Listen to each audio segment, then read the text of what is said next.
the summer of sports has been saved a little bit here. Obviously, there's baseball.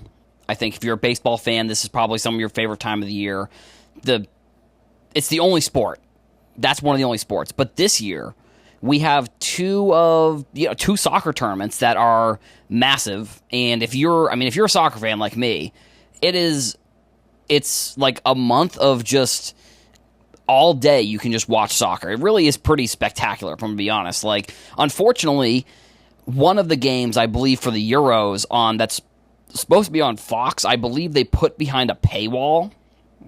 Really, I don't love that, to be completely honest. Like, there's like I think it's like the noon game most days is in like behind. You have to sign up for Fox Plus or something like that, or whatever the streaming service. Like, I saw some article and I was really pretty disappointed that they would do that, because I also have the World Cup, and like with the addition of like doubling the size of the World Cup, which I also do not like that either. Sorry, maybe I'm complaining a little bit here at the start of the episode, but I don't like that it makes the World Cup feel, I don't know, because I understand the concept of getting more markets involved, but like, I just feel like once we get to the knockout stage of the World Cup, it's going to be like the same teams end up making it. So it's like, I guess I understand the point of, they get to watch 3 games, but it's like, if there are teams that are just going to get blown out, like, why are we, like, of the extra 32 teams, there's just going to be like 20 of the teams that are like, and no offense to some of the smaller countries that are going to get involved, but they're just going to get dominated, and it's not even really going to be that enjoyable. Like, maybe it's enjoyable for the countries because they get to watch, but at the same time, it's like the games aren't going to be interesting. They're not going to be fun, whatever. But so Fox put that behind there, and then we have like 2 more games during the Euros, and then usually most days we have 2 games in the Copa America, which the USA, Mexico, Canada are all playing in this year for, I believe this must be the first time that they're playing in it. But it's just a phenomenal month that we're going to have until almost NFL preseason. Like, I guess actually it'll be middle of July, so then we'll have a couple weeks where baseball will officially be the only sport. But I think one thing that I am excited about is just that there's going to be all of this soccer, international soccer, because I do like club soccer. Like, I like watching the club games, but I don't know, there's just something special about watching, the nations go up against each other. And soccer within sports cards has always been so interesting to me that it's never...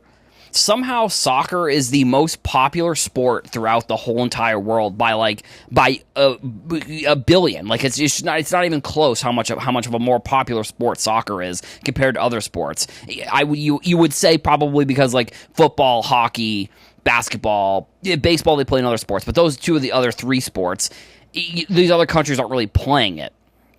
So obviously soccer, and the way that I've explained it to like my parents they're not really soccer fans, but the way that I've explained the soccer fandom to them, it's like if in America you took your NFL team, your NBA team, your baseball team, and your hockey team, and all 4 of those fan bases, which, most of the time they are, but all 4 of the most diehard fans of those sports are fans of the soccer team, the club team. And then it's like if in your town, which is like what it's like in the Premier League with Manchester City, Manchester United, Chelsea and Tottenham, like they're all within, the stadiums are all within miles of each other. So it's really insane.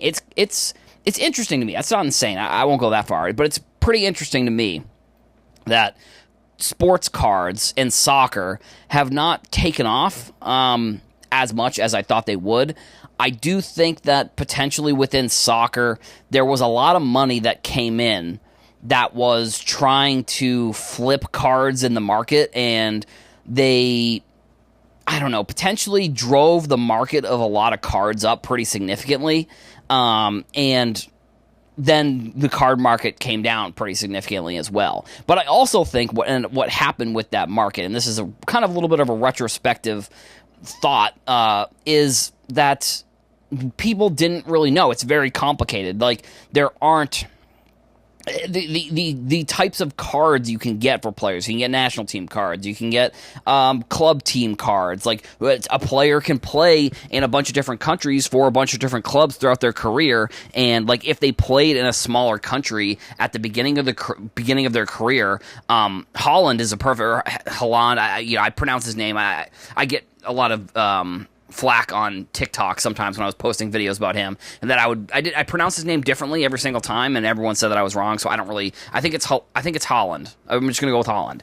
But he, for example, played in Austria, and didn't really like. He had like a couple, because of the team that he played for made the Champions League. He has some like Tops Now cards that are very rare because no one really knew at the time that he was going to be as good as he was.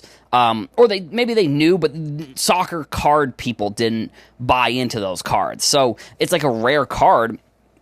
But you have other players that maybe not of his stature, but that play at smaller clubs, and they like play a couple years, and then they get cards when they move to either a bigger league, or maybe they play for their national team, they get national team cards.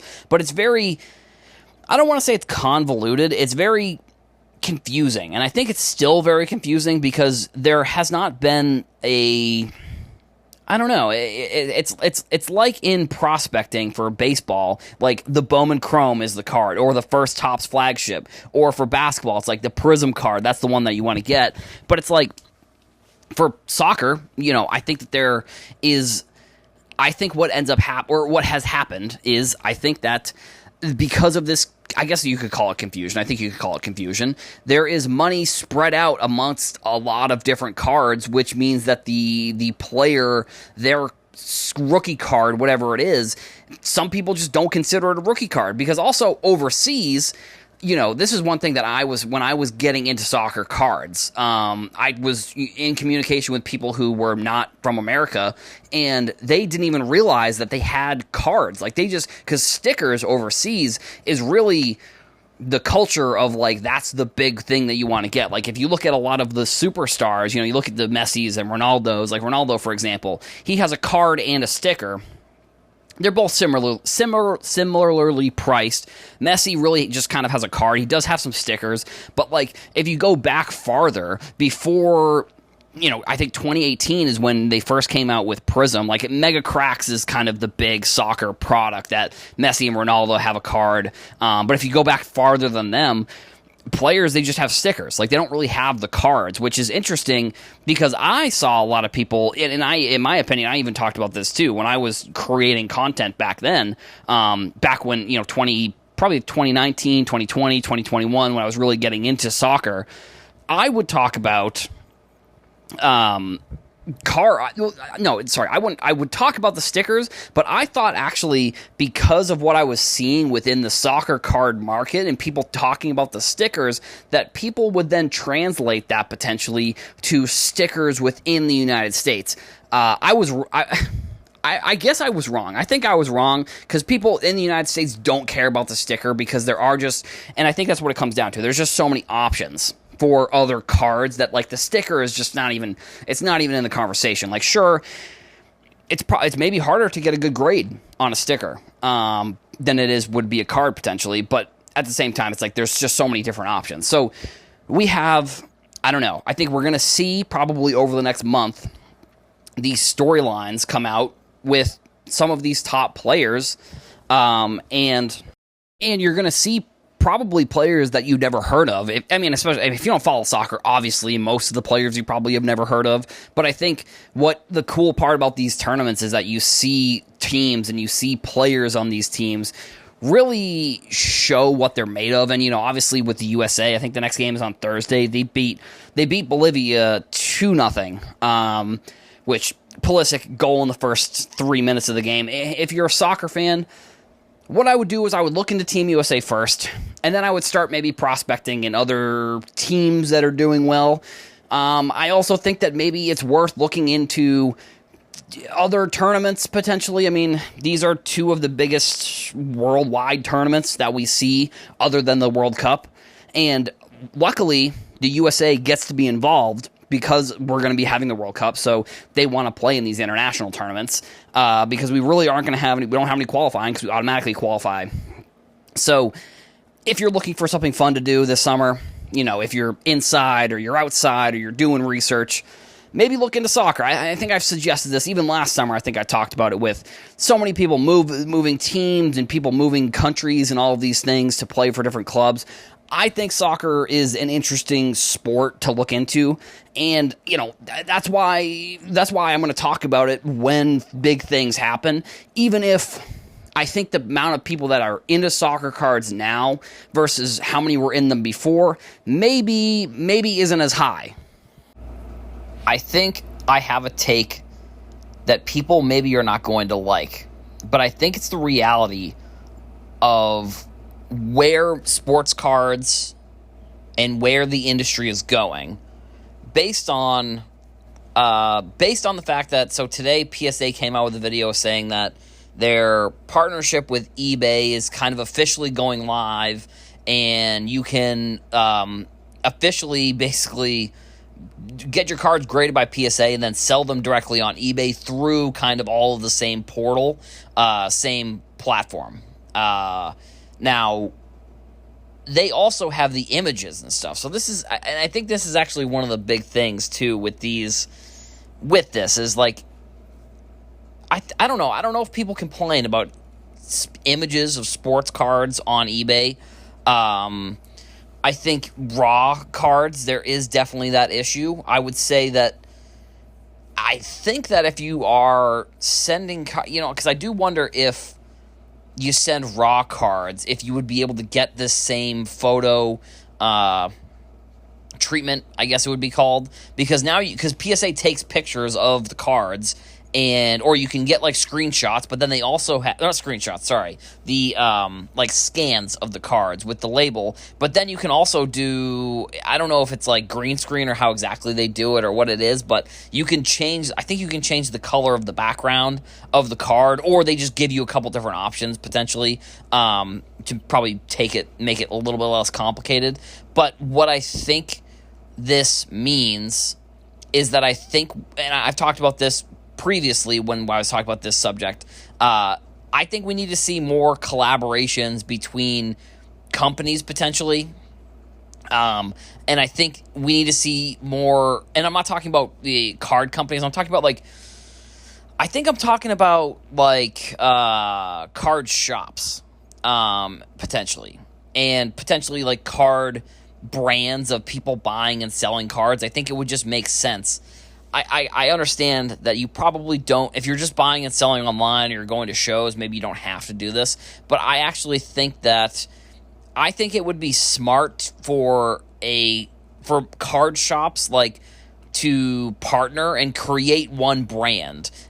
Similar, actually, well, no, not similar, but it's what the Kentucky Roadshow card store does. I know they have 2 locations in 2 different places. I think it would be, I don't know, the franchising, I think is what it would be called, but the concept of franchising within sports card stores, I actually think would be kind of smart, because I just think that if you have the opportunity to brand, because I think that's just what it comes down to. It comes down to branding. And I think card stores have done a much better job over the past few years. But I think also it's the ones that are really using social media. So I don't know if it's new card stores or people who are using social media in a good way that are branding them correctly. I think that if you were to franchise and brand different stores, like if you were to take a store, I don't know, somewhere in New York, and then you also take a store in Texas or a store somewhere in Chicago or something like that, and combined not necessarily combine the inventory, but the branding, and actually, well, now that I just said that, maybe combining the inventory and consolidating it and figuring out like what cards or what certain things sell better in certain locations. And I think it probably, I guess it would help, it probably would help card companies too, because then you have less different companies that you are distributing your product to. Like, sure, they have to go to different locations, but like the company itself, instead of it being 2 or 3 or 4 different companies, you have one company all coming together. And in my opinion, I think this is, I kind of think that this is a way that some stores should go, just based on the fact that we are seeing, or not, maybe not stores, but just, I think in general, there are opportunities here, I think, for either competitors or, I don't know, companies to combine, because I think you just look at the companies at the top. You look at PSA and eBay and Golden, and, PWCC is now part of Fanatics, and that's a little bit different. I think the combination of the brands there was Fanatics bought PWCC, and they are just switching the branding to Fanatics Collectibles, which I think, is very interesting that they're going to be probably selling non-Fanatics cards on their site. I think it was probably inevitable for Fanatics really to get into that type of stuff, because I think you look at what Golden has done. You look at Golden, I mean, PWCC was another example. But you look at what they've done, and I think that they've created sort of what I think the new kind of industry, I think maybe pipeline is the word that I'm looking for, but the customer flow, I think. Like, because when I was getting into sports cards, and I'm sure you've heard this story before, but I always just thought that the concept of buying and selling cards without having to actually get them shipped to you, really, I thought was probably the future of cards, just because like I said, I was doing the buying and selling of cards on the computer for MLB The Show, and then on on a PS4 for Madden and MLB The Show also. But I just thought that, like, it made, like, and that's when I got into ComC, and I was using ComC, and I was like, this makes a lot of sense. I think that there will always be a market for people who want to get the cards shipped to them and have them in inventory, versus having an inventory on check out my cards. But it just seems like with now so much happening online, that the concept of buying and selling all on a digital platform and never really getting the cards is I think one of the main ways that people are going to be doing it in the future. And I think that's also a take that people don't really want to hear, because that's a really big disruption in how the hobby has been for the lifespan of the hobby, until the internet came around and until eBay came around. Because I think we still are in such an early stage in the internet and social media and eBay. I think that we don't even really know what the future is going to hold for online buying and selling. And I think the consolidation or the combination of certain brands makes a lot of sense, just because like I said, you look at the top and you look at PSA, that's what they're doing. They're not necessarily turning Golden into like PSA collectibles or whatever. But I don't know. I wouldn't, I think Golden actually is a brand that's pretty healthy, where PWCC is a healthy brand, but I do think it has a little bit of a stigma to it, which is, what I talked about when they officially switched over Fanatics, officially switched over the branding to Fanatics Collectibles versus PWCC, which, again, I don't know, like, from that perspective, I do wonder if, like, people that are coming in, like, with Fanatics owning it, I think it's going to be a totally different, run business. Like, I don't know. I think PWCC has been shady at times. I don't necessarily think it was everybody at PWCC. I don't know if it was the top or where these things were going on, but there was shill bidding going on eBay, and I think most people can look at a lot of the auctions that was happening and recognize that was happening pretty frequently on a lot of auctions on some stuff.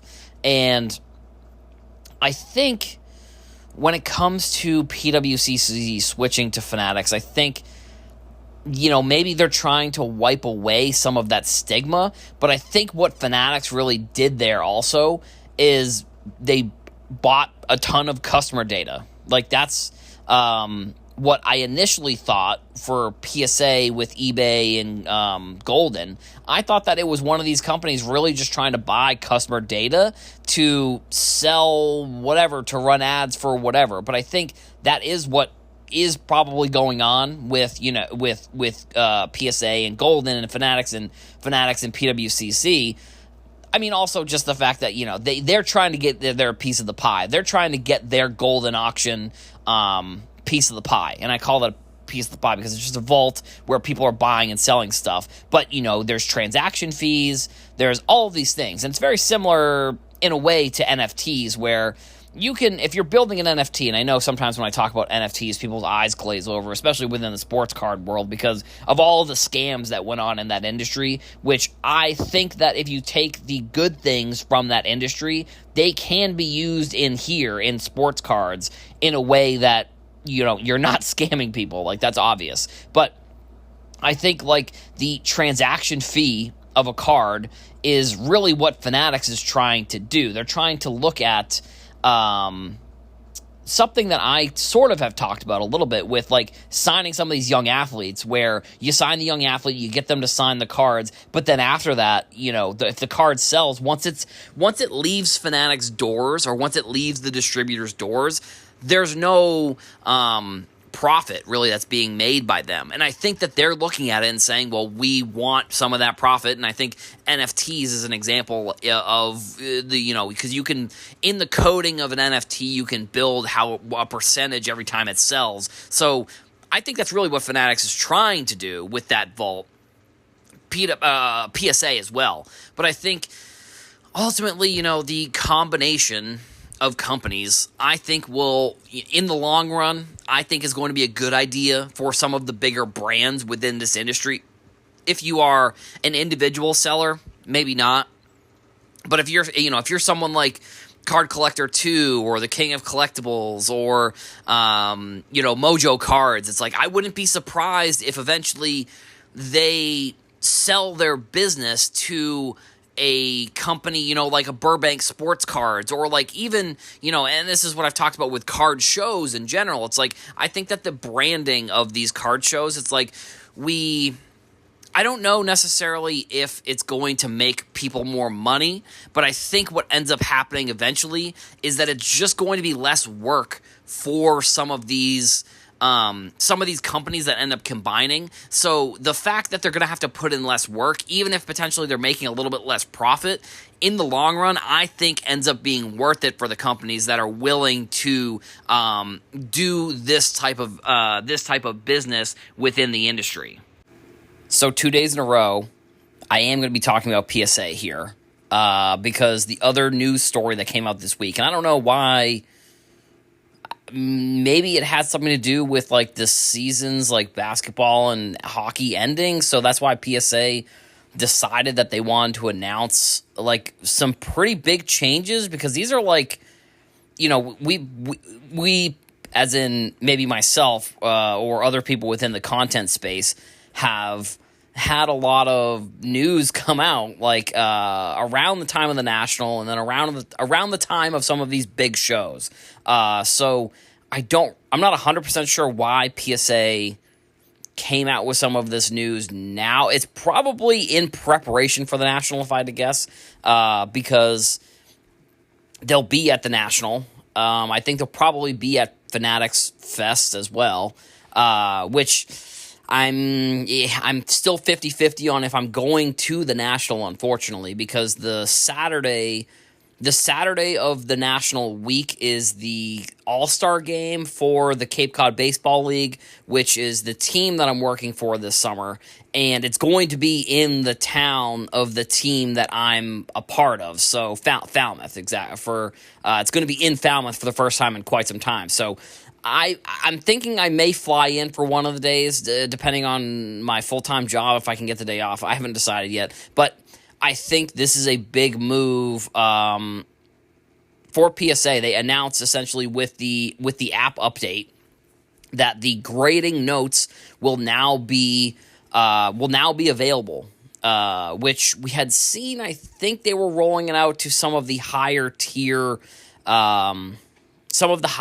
submissions. Like if you paid more for what the quicker submissions, it also then came with the grading notes, which I think is smart. I mean, PSA, I think, has done a fine job at launching things at a higher price point and then using the data to then distribute that feature or whatever it ends up being to some of the lower price tiers. Like if you remember when they shut down during COVID, they basically shut down right after, or it was I think it was right after, but it wasn't in time for you to submit Prism Basketball with like LaMelo Ball's year.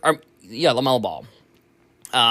But they still had some tiers available, and slowly they started bringing back more and more stuff, which I think is probably smart, because if you're PSA, they were publicly traded. Now it's privately owned, and I don't know if it's something where they're going to try to sell soon. I mean, I don't see, if you're Nat Turner, like you are kind of a tech investor, Nat Turner, that's where he kind of, his world before really diving deep into sports cards and operating sports card companies. He was a investor in tech companies, so that's where a lot of his money came from. And I believe Steve Cohen was in that group as well, the owner of the Mets.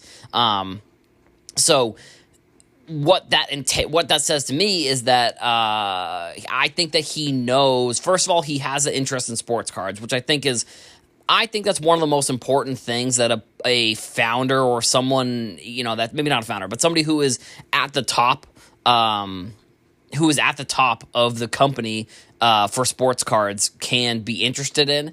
And I think what that also means is that he's also involved in the rollouts of product features, rollouts of different things within tech companies. So I think that's what we're seeing here. Like they were rolling out some of these features to some of the higher tier, more expensive paying customers. So now with the update of the app, which has been in the past couple days, I believe that might have been Monday, there is now going to be some grading notes. I don't know if it's something where you have to choose the grading notes, because maybe that's something where if they roll that out, it could be a feature where, maybe you can save some money potentially down the road if it's like you choose not to use the grading notes. I don't know how they're going to roll this out with group submitters. I would say it's probably going to be up to the group submitter, because if this feature is available for the group submitter and then for the cards, I would say probably all that they have to do is just copy and paste that information into whatever customer account that the person has. Like, I submitted some cards at the Fenway Card Show, which I think should be coming back soon, hopefully. And then I think my plan, hopefully, is to get out to the National, honestly, to just, like, grade cards. Like, that's because, I don't know, there's something for me about shipping cards and then having those cards shipped to PSA and then there's just something about having so many steps in the process to get the cards to PSA that I would rather I would rather spend the extra money and do like a little trip, which, honestly, I had been contemplating doing a bunch of different random trips, like just for a day to get cards and submit them to PSA at it was like, I think it was the Dallas Card Show was one of the times, and then I didn't end up going, which I actually think that was the same weekend as the Fenway Card Show. So if I'd gone to Dallas, I would have been able to go to the Fenway, but I think I had something come up, so I couldn't do it. But for me, like, I paid for the PSA membership last year at the National when I submitted a bunch of different cards. I also did a submission with Drew from Let Me Get That Potograph. He does some work with, I think it's, I forget the exact company that he works with. I'll look it up and maybe talk about it on Twitter, but I submitted some cards with them as well. And then I probably will end up going to the National for a day to drop off the cards. Like, even if it's flying in the night before, staying the day, and then flying out later that night, that's probably what I'm going to try to do. Because there is going to be a lot of prep, I think, with the baseball team that I work with. So, like I said, I'm going to try and figure out with my full-time job, and then also, the baseball team, I'll figure out if I can make it out there. Like I said, it's 50-50 still. But I think the grading notes, I guess we'll see if those get rolled out with group submitters. I think that they probably should be. Like, I guess maybe you might have to ask for them. Or I hope that most group submitters are kind of up to date with this type of information. Just based on the fact that, like, hey, like, if you are a group submitter and you're grading cards, like, you want the most updated information for your customers. So I hope that they would be rolling that out or the group submitters would be rolling out some sort of thing where they can give you the grading notes on some of those cards. And this is big. I mean, I think adding these grading notes is really something that is going to, I don't think it's industry changing necessarily, but it is something where PSA is trying to be more transparent, which I think is really great. Now, the thing with grading that I wish there was a way to fix, which I don't think that there really is, would be once a card is graded, I wish there wasn't a way to regrade a card, because it just seems very counterintuitive to get your card graded, but then if you don't like the grade, you can just resubmit it. Like, it just doesn't, because grading, and I've had an argument with people about this on multiple different occasions, or not an argument, but a conversation, where we just disagree. So it's not necessarily an argument. We disagreed, where I talk about grading being subjective. Sure, there are grading standards that you're going to have, but when you have a person deciding what the grade of a card is, in my mind, that means it's subjective. If you were to, and I think even if they were to switch it to a computer, I still think that you're going to have subjective grading on some of these cards. Like, I think if you were to put a card in front of 10 different graders, modern card, for example, you're probably going to get a lot of 8, 9s, and 10s, but I would say it's going to vary. Like, I just don't think that each grader is going to grade the card exactly the same. So getting these grading notes, you're going to be able to look at the card and know which, you're going to be able to know what is wrong with it, I suppose.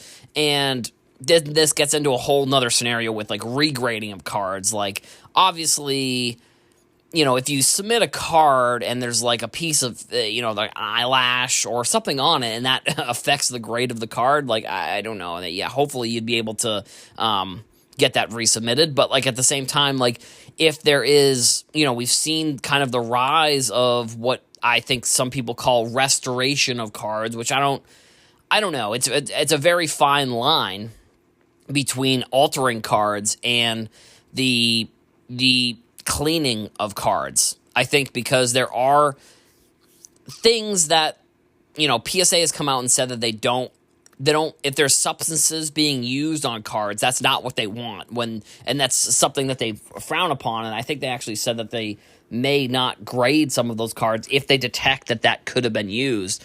But if it's a card that's off-centered, like, I don't know, modern cards nowadays, if you look at the centering, that's kind of going to be one of the big determinations. PSA is more lenient on centering than Beckett is, I think.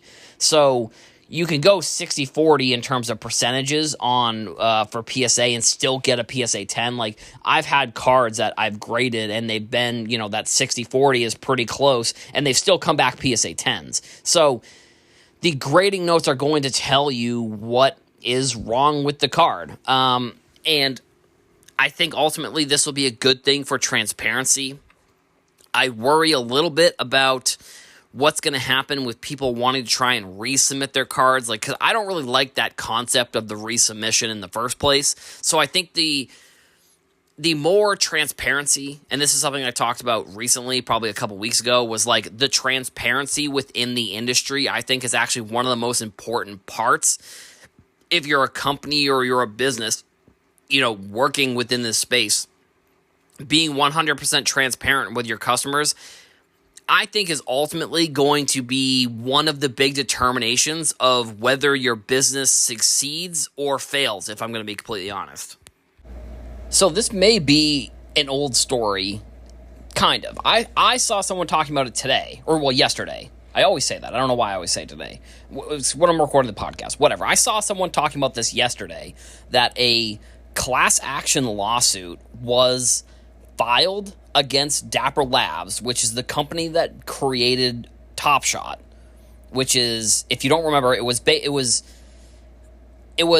NFT sports card, or I don't know exactly. It's a little bit confusing. If you don't know NFTs, it may be hard to explain, but essentially it was selling licensed highlights of the NBA games, which I, at the time, probably thought that it was a good idea, but the concept of owning a highlight,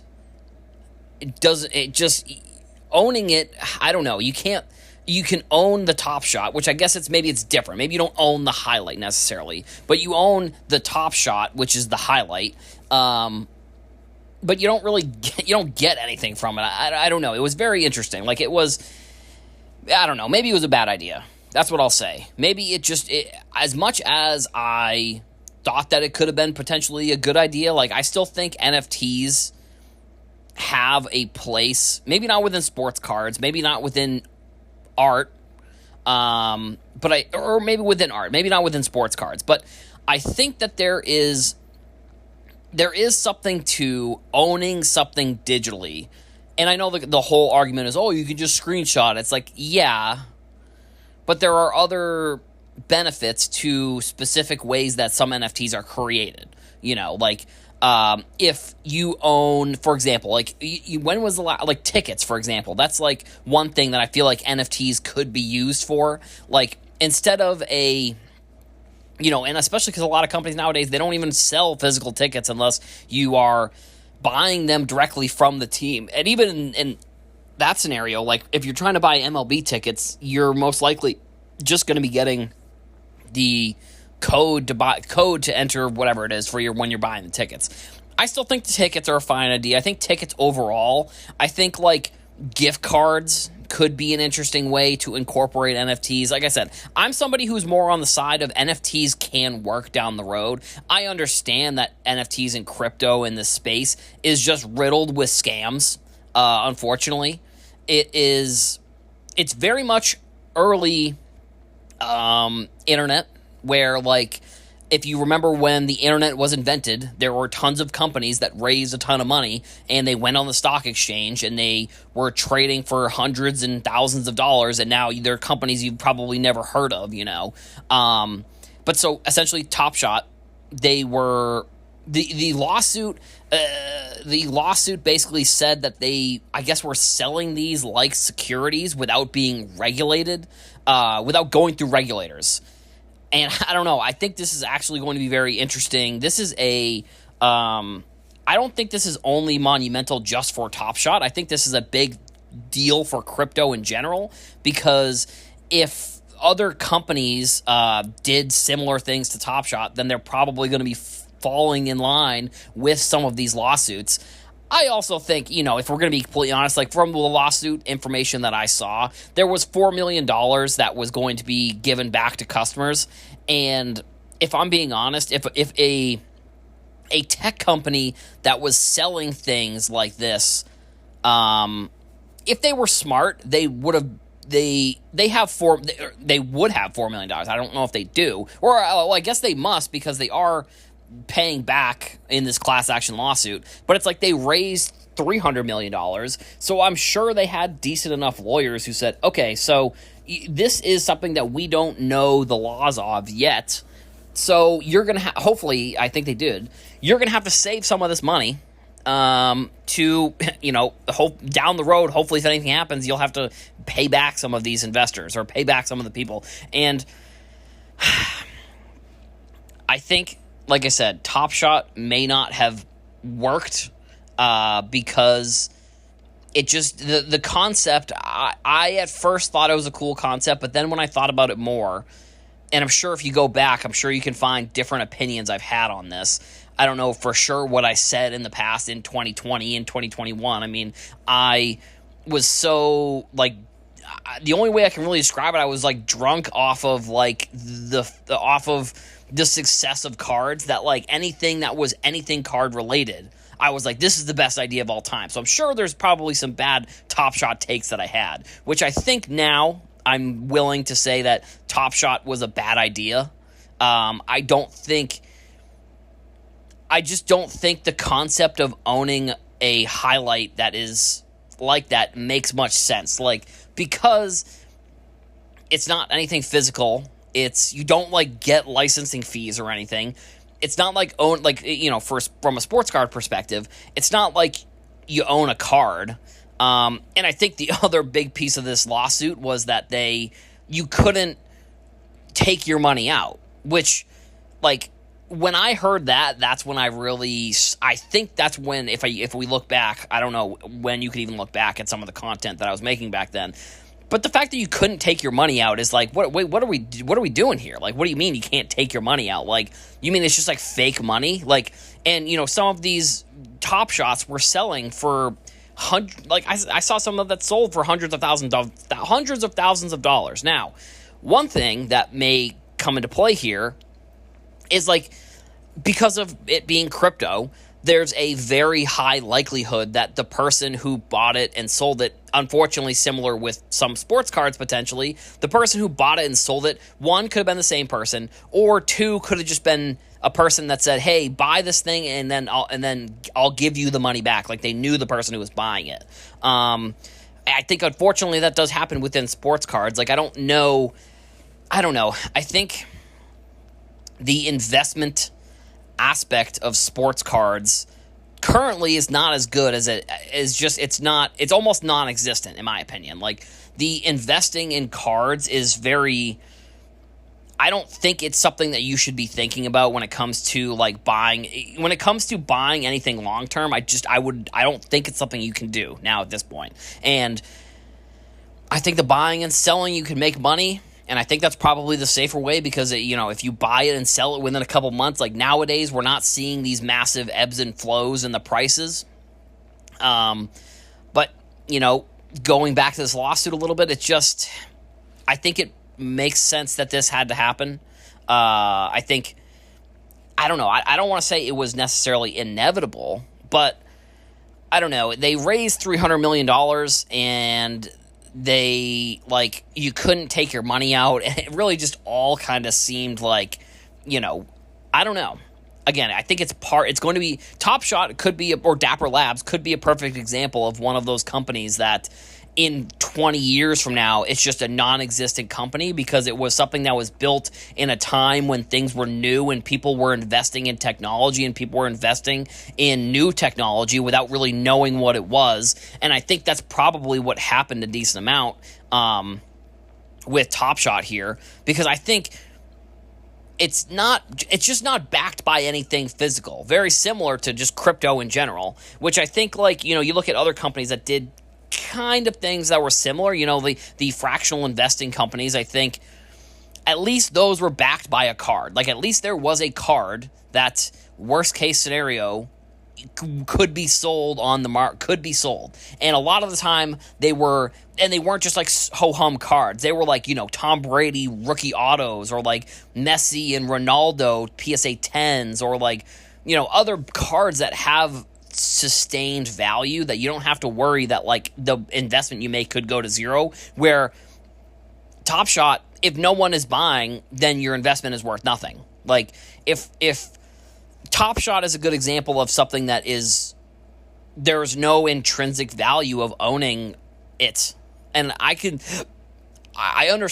that people could argue that maybe there is, but, like, the fact that it's a highlight that is you don't really own it. Like, I think when it comes to other types of NFTs, like, I understand that people say the screenshot joke, it's whatever, but it's like, if you a piece of digital art, I think that there still will be importance to owning digital things in the future, and buying and selling things on a digital marketplace, similar to what's going on within sports cards. We've seen such a huge shift in how companies are, trying to create marketplaces, and buying and selling things digitally. I think crypto is a lot different. So it's good that people are getting money back. I don't think, $4 million.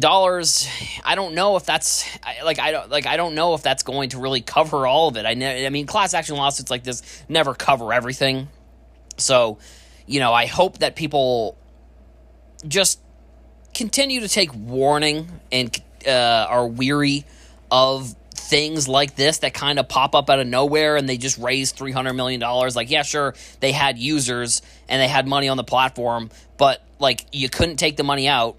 And like, so when you were buying and selling, you were trading or whatever, you just had money on this platform that's like, what is it even backed by? It's backed by this $300 million investment, most likely. But at the same time, it's like, yeah, but it's just an investment. It's like, the thing with venture capital, and this is kind of, I'll just wrap the show up, and I don't want to get on a soapbox about venture capital, is that venture capital is, all you're doing is all companies that are raising venture capital money, all that they're doing is just raising money so that the way they can pay the investors that got in earlier. That's why you see a lot of companies like, Uber, companies like that, they just lose millions and billions of dollars every year, because all they really are doing is they're trying to make this a cheap-ish product. That way they can say that they have X amount of users on their platform and grow that, and then they can get more people into a different seeding round, and then that way they can pay back the old investors and then just get new investors in. I don't know. It's a whole... I would say look into that if you're interested in venture capital and how that whole world works. But either way, this is what it is now. We're in 2024, and a class action lawsuit from Dapper Labs has officially, I think, gone through, because from what I saw, it was a $4 million settlement. I don't know if more is going to come from that, but if there is, I wouldn't be surprised. But if this ends up being the end of it, that wouldn't surprise me either, realistically. So from all accounts, it appears that, I don't know, I guess this NBA draft is going to be one of the worst of all time. I guess, I don't know. I mean, I didn't really follow men's college basketball this year as much, and honestly, it may have been that I didn't follow it because there really wasn't anybody that was any good. Like, there was Zach Edey, obviously, but he plays for Purdue, and he's not like the superstar player that I think we've seen a lot of high draft picks, which he actually got drafted a lot higher than people were expecting. So it is kind of funny. No, I don't know. It's not necessarily funny, but it's like one of the last years Panini is going to have basketball. They have what people are saying is potentially one of the worst drafts of all time. Like, I think in terms of the talent, from what I've heard, it's basically the same across the board. Like, it's not necessarily that the players are bad. It's just that there's no one that's any good. And obviously you're going to have players that end up, coming out of this draft and end up being stars, most likely. I mean, you usually end up getting like one or two players. Like, I don't know, off the top of my head, I can't think of one draft that really didn't have any players. And the only player is really potentially going to be Bronny. So with Bronny being in Topps, it's very funny that, again, I maybe I should be using the word funny, but it's interesting that basically 2 years in a row, Topps has the exclusive rights to the autographs for what's probably the most popular player. And LeBron has never had autographs, or hasn't had them recently, because he had that Upper Deck exclusive. Now he's with Topps. So we probably are going to see some more Bronny LeBron cards, if I had to guess. I would say I don't know, if they're going to do autographs, they probably have to do like dual autographs. I don't know. because I don't know what the contract looks like for those LeBron autographs. I can't imagine it's cheap. I mean, to bring LeBron over, they had to make like 4 or 5 other moves to even really get the chance to court LeBron, to bring him over to Topps, which has been pretty well documented on this podcast of all the things that Fanatics has done, or Fanatics did, to get LeBron over. So I don't know. I mean, I feel like maybe this is going to be a scenario where I don't know what Panini's really going to do in terms of marketing, trying to market these products. Like, are they going to be like, oh, maybe we shouldn't come out with so much product because you're going to have like a billion of some random player that nobody knows or really cares about. So I don't know what Panini is going to do. I wouldn't be surprised also if there's potential for other players to sign exclusive with Topps, like exclusive contracts.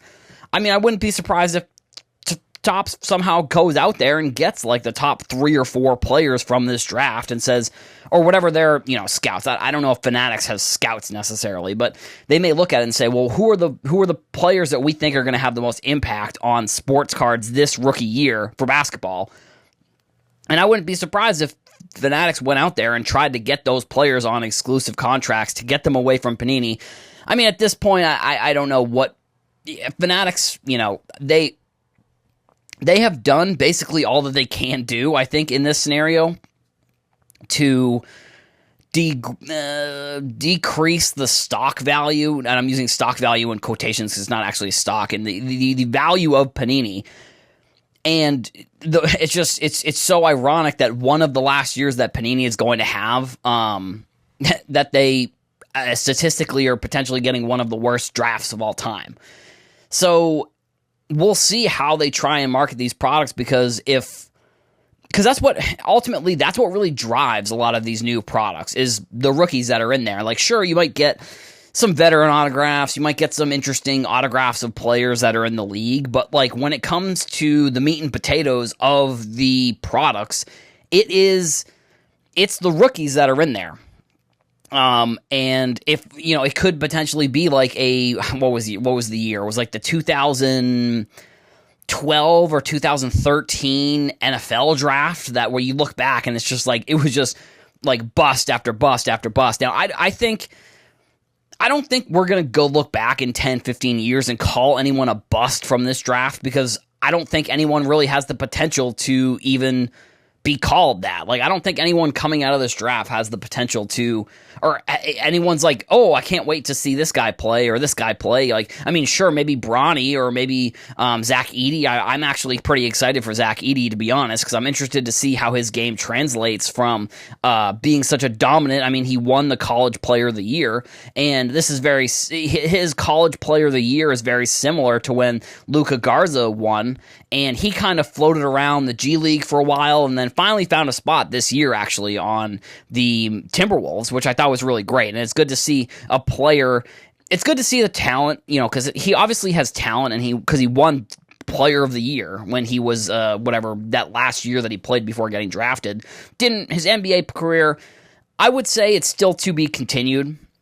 At this point, I don't think we can really decide whether his NBA career is good or bad based on his first couple years. I think his draft stock is very similar to Zach Edey, where people are like, yeah, he was a great college player, but that the game that he played in college probably won't translate to the NBA, where, if you're Zach Edey or you're Luka Garza, like, you're playing a game where you're playing in a conference, I don't know, the Big Ten or whatever, because I think that one played at Iowa, one played at Purdue, where you're getting a lot of like 6-foot guards and like really not even that big centers, where in the NBA you're really seeing every player is above like 6'3", 6'4", 6'5", so some of the guards are almost as tall as Zach Edey in some scenarios. Oh, and this is super random, but one thing that I think I talked about on a podcast recently was that I was questioning whether this was the first time, and I forgot about it until I was just thinking about it just now. USA playing in the Copa America, they've played in the Copa America before. This isn't the first time they've done that, so they're not being like let into the Copa America or whatever. This is just one of the first times that they have like a good team really that can compete in this tournament. But sorry, that's kind of beside the point of this podcast. But something that when I saw like 2017 Pulisic played in the Copa America, I was like, oh, I probably should correct that on the podcast. I think I was talking about how I thought that they were being let into this because they don't have any really big World Cup qualifying matches, but that's not the case. So, and I think with Panini, what are they going to do to market their products? And is Topps going to come in and try and, I don't know, create like some sort of unlicensed Topps Chrome basketball product? Because it has been rumored that this year they are going to have Topps Chrome basketball in the product release schedule.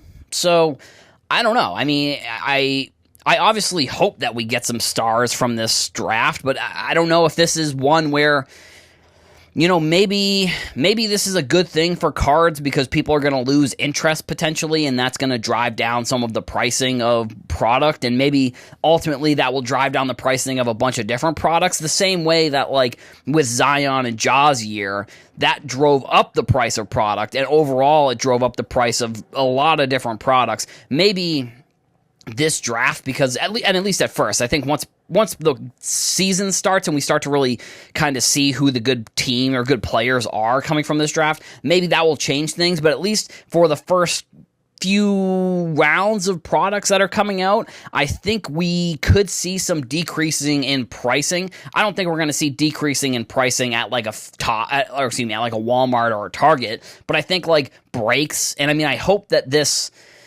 I don't know, because we have seen like if people are buying directly from Panini, whether that's first off the line or any of those types of exclusive products that Panini sells directly, we have seen some increasing in pricing, and we've seen some pretty wild sales, or not sales, prices of the products that are being sold on their website. And I'm optimistic that, unfortunately, this draft is not going to be very good, and maybe that is going to bring down the prices of that product. But I don't know what it's going to do for, you know, one way or the other. I don't know whether it's going to help Fanatics or it's going to hurt Panini. I think it's going to be somewhere in the middle, where it won't help Fanatics as much, you know, as they kind of start to roll out some of these Topps basketball products, and Panini as they start to kind of wind down their era of having those licensed basketball products.